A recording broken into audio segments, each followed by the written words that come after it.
औज़ुबिल्लाहि मिनश्शैतानिर्रजीम बिस्मिल्लाहिर्रहमानिर्रहीम इन्नल्लाह व मलाइकतहु युसल्लूना अलन नबी या अय्युहल्लज़ीना आमनू सल्लु अलैहि व सल्लिमू तस्लीमा सदक़ल्लाहुल अज़ीम व सदक़ रसूलुहुन नबियुल करीम।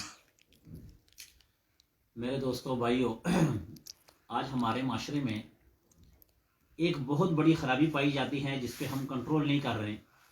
वो ख़राबी ये है कि जो तलाक़ याफ्ता और बेवा औरतें हैं उनका कोई सहारा नहीं बनता। हमारे माशरे का रिवाज ऐसे हो चुका है कि जिस औरत को तलाक मिल जाए उस औरत के साथ जल्दी कोई शादी करने को तैयार नहीं है, और अगर कोई शादी करता भी है तो वो करता है कि जिसको कोई रिश्ता नहीं देता है वो आदमी उसके साथ रिश्ता करता है, इसके अलावा कोई और नहीं करता। आखिर ये इतना बड़ा जुल्म उस पर क्यों किया जा रहा है? और अगर कोई बेवा है उसका खावंद फौत हो जाए तो उसका भी कोई सहारा नहीं बनता। हमारे नबी करीम सल्लल्लाहु अलैहि वसल्लम की ज़िंदगी मुबारक आप उठा के देखें, आप सल्लल्लाहु अलैहि वसल्लम की 12-13 बीवियां हैं, उसमें से सिर्फ एक कवारी है जिसका नाम हज़रत आयशा सदीक़ा रज़ियल्लाहु तआला अन्हा है, जो अबू बकर सदीक़ की बेटी है। सिर्फ एक कवारी लड़की के साथ शादी की है, बाकी जो 11-12 है उनमें से कोई तलाक़ याफ्ता है, कोई बेवा है। नबी पाक सल्लल्लाहु अलैहि वसल्लम की जो पहली शादी हुई, आप सल्लल्लाहु अलैहि वसल्लम की उम्र 25 साल थी, और जिस औरत के साथ आपने शादी की थी उसकी उम्र थी 40 साल, जिसका नाम था हजरत खतीजा रज़ियल्लाहु तआला अन्हा। अब देखें, इस औरत की तरफ देखें कि ये कौन है, ये बेवा है या मुतलका है, जो भी है। अब आप देख लें कि नबी पाक सल्लल्लाहु अलैहि वसल्लम ने अपने से 15 साल बड़ी के साथ शादी की है। उम्मत को ये दर्स दिया कि अगर ऐसी औरत हो कि जिसकी उम्र बड़ी हो उसके साथ शादी करना भी सुन्नत है, और इसी तरह जो औरत तलाक़ याफ्ता हो, बेवा हो, उसके साथ भी शादी करना मेरे पैगंबर पाक सल्लल्लाहु अलैहि वसल्लम की सुन्नत मुबारक है।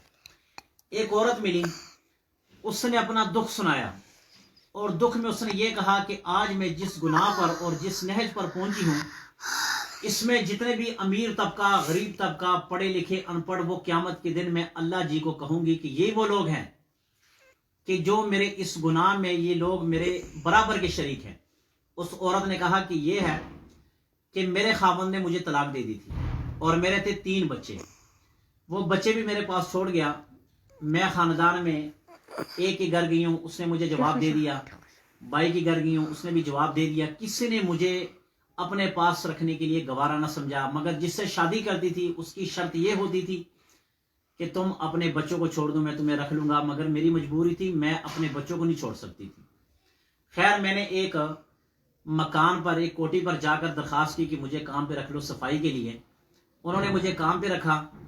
चलते चलते दिन गुजरते गए, आखिरकार नौबत ये तक पहुंच आई कि उसने मुझ पर हाथ डाला और मुझसे ज़िना किया।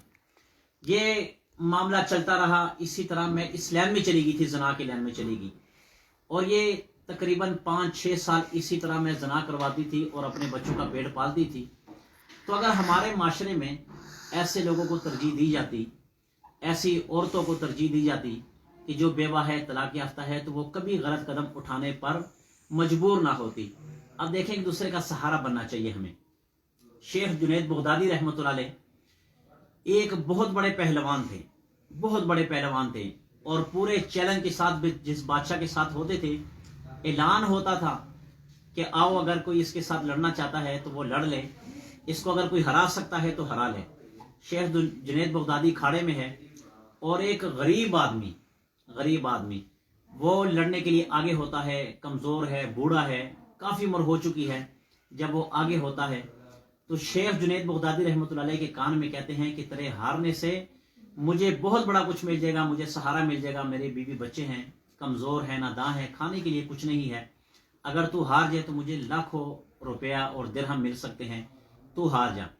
जुनैद बगदादी रहमतुल्लाह अलैह के कान में कह दिया। उसके दिल में ये दर्द हुआ, तड़प हुई कि देखो, इस आदमी ने कहा कि मेरे हारने से इसका पूरा खानदान पल सकता है और ये बेचारा दर दर की टोकरे खाने से बच सकता है, तो मैं हार जाता हूँ।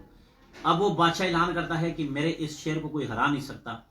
मगर जब वो खाड़े में उतरते हैं तो वो बूढ़ा आदमी शेख जुनैद बगदादी रहमतुल्लाह अलैह को उठाकर नीचे फेंक देता है और उसकी कमर लगा देता है। सारे लोग हैरान परेशान कि ये इतने इतने नौजवान और बड़े बड़े पहलवानों से कभी हारा नहीं है, आज ये कैसे हो सकता है कि बूढ़े से हार जाए? ये हो नहीं सकता। مگر خیر اس کو انعام دے دیا گیا اور اس بوڑھے کو رخصت کر دیا گیا ہے۔